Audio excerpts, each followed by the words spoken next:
Hello प्यारे बच्चों, कैसे हैं आप सभी। और आप सबका एक बार फिर से स्वागत है आपके अपने चैनल हिंदी लवर्स में। और आज हम अपनी नई वीडियो के साथ एक बार फिर से आपके समक्ष उपस्थित हुए हैं। आज का हमारा विषय है बनपथ पर, जो तुलसीदास जी द्वारा रचित है। इसमें आज हमने बनपथ के अन्य दो भागों को लिया है, दो अन्य पदों को लिया है। तो आज आइए हम शुरू करते हैं अपनी वीडियो बनपथ पर। इसमें भगवान श्री रामचंद्र जी की दशा के बारे, अवस्था के बारे में और उनके सौंदर्य के बारे में कवि ने अपना सुंदर वर्णन किया है। तो आइए देखते हैं क्या कहते हैं हमारे कवि तुलसीदास जी। शीश जटा और बाहु विशाल, विलोचन लाल तिरछी सी भौं है। तूने सरासन बाने धरे, तुलसी वन मार्ग में सुठी सोहे। सादर बारही बार सुभाए चिते, तुम त्यों हमरो मन मोहे। पूछती ग्राम में बधू सिया सो, कहो सांवरे से सखी रावरे को है। प्रस्तुत पद्यांश में जो कवि तुलसीदास जी द्वारा रचित है, बनपथ पर है। इसमें जो भगवान श्री रामचंद्र जी अपने छोटे भाई लक्ष्मण और अपनी पत्नी सीता जी के साथ वन अवधि के लिए अपने नगर अवधपुरी से जंगलों की ओर जा रहे हैं। तो वो गांवों से होते हुए, जगह नगरों से होते हुए अपने गंतव्य की ओर, आगे की ओर बढ़ रहे हैं। तो इसी प्रकार से इसी क्रम में भगवान राम एक गांव से होकर गुजरते हैं। तो वहां पर कुछ पल विश्राम के लिए ठहरते हैं। तो वहां पर गांव की स्त्रियां जो हैं, सीता जी को चारों तरफ से घेर लेती हैं और वो आपस में बातें करती है। देखो सखी, कितनी सुंदर महिला है। और वो साथ में ये भी देखती है कि इनके साथ में जो दो नवयुवक हैं वो बहुत ही सुंदर हैं, और उनकी जो वेशभूषा है वो बिल्कुल तपस्वी जैसी है। और लेकिन उनका जो स्वभाव है, उनके जो चेहरे का तेज है, वो बिल्कुल किसी राजा महाराजा के समान है। तो इसी प्रकार से जो गांव की स्त्रियां हैं वो आपस में बातें करते हुए सीता जी को घेरती हैं और सीता जी से पूछती हैं कि इनका जो सामने से है उनका आपके साथ में क्या संबंध है। तो इसी पद में, इसी सीरीज में कवि तुलसीदास जी ने कहा है। और देखिए, शीश मानी सिर पर, जटा मानी जटाएं, बड़े बड़े बाल जिनका जूड़ा बनाया जाता है उनको जटा बोलते हैं। उर मानी बक्ष स्थल, सीना। बाहु मानी भुजाएं, विशाल मानी बड़ी। विलोचन मानी नेत्र, लाल मानी लाल। तिरछी मानी तिरछी, सी मानी सी, भौहें मानी भौहें। कवि तुलसीदास जी कहते हैं जो गांव की महिलाएं हैं वो सीता जी से पूछती हैं कि हे सखी, जिनके सिर पर जटाएं हैं और जिनका वक्षस्थल अर्थात सीना चौड़ा है और भुजाएं जो है बड़ी बड़ी हैं, जिनके लाल नेत्र हैं और उनकी भौहें तिरछी हैं, तूने सरासन बाण धरे। तून मानी तरकस, सरासन मानी धनुष, बाण मानी तीर, धरे मानी धारण किए हुए हैं। तुलसी मानी तुलसीदास कवि कहते हैं, बाण मानी वन जंगल, मार्ग मानी रास्ते, में मानी में, सुठी मानी अच्छे प्रकार से, सोहे मानी सुशोभित होते हैं। कवि तुलसीदास जी कहते हैं गांव की औरतें उन सीता जी से पूछती हैं कि हे सखी, जिन्होंने सिर पे जटाओं को धारण किया हुआ है, जिनके वक्षस्थल और भुजाएं बड़ी हैं, विशाल हैं, और जिनके लाल नेत्र हैं और तिरछी भौहें हैं, जिनके तरकस में बाण रखे हुए हैं और हाथ में धनुष बाण लिए हुए हैं। तुलसीदास जी कहते हैं कि ऐसे सुंदर युवक जंगल के रास्ते में, वन के मार्ग में बहुत ही अच्छे प्रकार से सुशोभित हो रहे हैं, अर्थात बहुत अच्छे लग रहे हैं।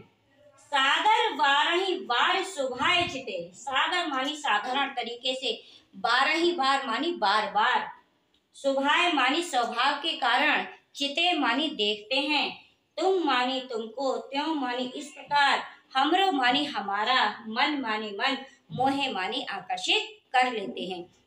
गांव की औरतों ने फिर सीता जी से कहा कि हे सखी, जो अपनी आदत के कारण, अपने स्वभाव के कारण साधारण तरीके से बार बार तुम्हारी तरफ देखते हैं और जैसे वो तुम्हारी तरफ देखते हैं, जैसे वो तुम्हारी ओर देखते हैं, तो हमें ऐसा लगता है जैसे वो हमारे मनों को अपनी ओर खींच रहे हैं, हमारे मनों को अपनी ओर आकर्षित कर रहे हैं। वो देख तो तुम्हारी ओर रहे हैं अपने आदत के अनुसार, स्वभाव के कारण, साधारण तरीके से, फिर भी हमें ऐसा प्रतीत होता है जैसे वो हमारे मन को अपनी ओर खींच रहे हैं।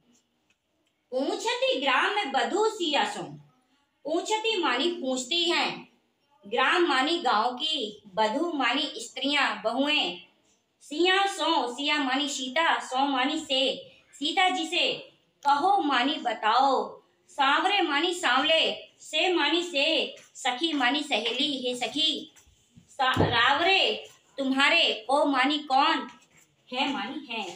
कवि तुलसीदास जी कहते हैं गांव की औरतें बार बार सीता जी से पूछती हैं कि हे सखी, जो साधारण तरीके से अपने स्वभाव के कारण, अपनी आदत के कारण तुम्हारी ओर देख रहे हैं और ऐसा लगता है जैसे हमारे मनों को अपनी ओर खींच रहे हैं, तो हे सखी तुम ये बताओ, जो सांवले से हैं, जिनका रंग सांवला है, जो सुंदर हैं और सांवले भी हैं, बताओ हे सखी वो तुम्हारे कौन लगते हैं। इस पद में गांव की महिलाओं ने सीता जी से भगवान श्री रामचंद्र जी के संबंध में, उनके परिचय के बारे में जानने का प्रयास किया है।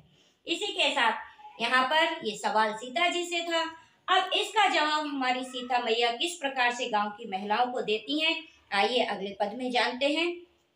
देखिए, सुनि सुंदर बैन सुधा रस साने, श्यानी है जाने की जाने भली, तिरछे कर नैन दिसैन तिन्ह, समुझाए कुछ मुस्काए चली, तुलसी ते ही अवसर सोहे सवे, अबे लोकते लोचन लाहु अली, अनुराग तड़ाग में भानु उदय, बिगसी मानो मंजुल कंज कली। प्रस्तुत दोहे में कवि तुलसीदास जी ने सीता जी जब गांव की जो सुंदर स्त्रियां हैं उनके सुंदर सुंदर शब्दों को सुनती हैं, वो सब अच्छी प्रकार से समझ जाती हैं कि गांव की औरतें उनसे क्या जानना चाहती हैं। तो सीता मैया उन गांव की औरतों को बिना कुछ बोले, बिना शब्दों का प्रयोग किए हुए किस प्रकार से उनके सवालों का जवाब देती हैं, यहाँ पर कवि तुलसीदास जी कहते हैं। तो आइए देखिए, सुनी मानी सुनकर, सुंदर मानी सुंदर, बैन मानी शब्द, सुधा रस, सुधा मानी अमृत, रस मानी आनंद, अमृत रूपी रस से, साने मानी डूबे हुए, युक्त, सियानी मानी चतुर चालाक, है मानी है, जानकी मानी सीता जी, ज्ञानी मानी समझ गई, भली मानी अच्छी प्रकार से। कवि तुलसीदास जी कहते हैं कि मैया सीता उन गांव की महिलाओं के मुंह से निकलने वाले सुंदर सुंदर अमृत रूपी शब्दों को सुनकर के बहुत प्रसन्न हो गई, और ये जो सीता जी थी वो बहुत ही ज्यादा चतुर थी। वो इस प्रकार को अच्छी बात को अच्छी प्रकार से समझ गई कि ये गांव की औरतें उनसे क्या पूछना चाहती हैं। तिरछे कर नैन दिसैन तिन्हें, तिरछे मानी तिरछे, करी मानी करके, नैन मानी नेत्र या आंखें, दे मानी देकर, सैन मानी संकेत या इशारा, तिन्हें मानी उनको, समझाई मानी समझाकर, कुछ मानी कुछ, मुस्काई मानी मुस्कुराकर, चली मानी चल पड़ी। कवि तुलसीदास जी कहते हैं माता सीता ने स्त्री उचित लाज का रखते हुए अपने मुख से एक भी शब्द को ना कहा, और वह इस बात को बहुत अच्छी प्रकार से जानती थी कि गांव की महिलाएं उनसे क्या सुनना चाहती हैं। तो उन्होंने बिना किसी शब्द का प्रयोग किए हुए स्त्री उचित लज्जा को रखते हुए अपने नैन तिरछे किए और उन गांव की महिलाओं को इशारों से ही, संकेत मात्र से ही भगवान श्री रामचंद्र जी के साथ में अपना संबंध बता दिया, और इशारा देने के बाद मुस्कुराकर वह अपने रास्ते पर आगे की ओर चल पड़ी। तुलसी तही अवसर सो है सबे, तुलसी मानी तुलसीदास कवि कहते हैं, ते ही मानी उस, अवसर मानी अवसर पर, मौके पर, सोहे मानी सुशोभित होती हैं, सभे मानी सभी, अवलोकित मानी देखते हुए, लोचन नेत्र आंखें, लाहू मानी चंचल, आली मानी सखियां। तो कवि तुलसीदास जी कहते हैं उस अवसर पर जब सीता जी अपने संकेत के द्वारा, नेत्रों के इशारे के द्वारा उन गांव की वधुओं को अपना और श्री रामचंद्र जी का संबंध बताती हैं, उस अवसर पर सभी गांव की औरतों के सुंदर सुंदर नेत्र, चंचल नेत्र भंवरों के समान चंचल हो गए और वो नेत्र बहुत ही ज्यादा सुंदर लगने लगे। अनुराग तड़ाग में भानु उदय, अनुराग मानी प्रेम, तड़ाग मानी तालाब, में मानी में, भानु मानी सूर्य, उदय मानी निकलने पर, बिगसी मानी खिल गई हो, मानो मानी मानो, मंजुल मानी सुंदर, कंज मानी कमल की, कली मानी कलियां।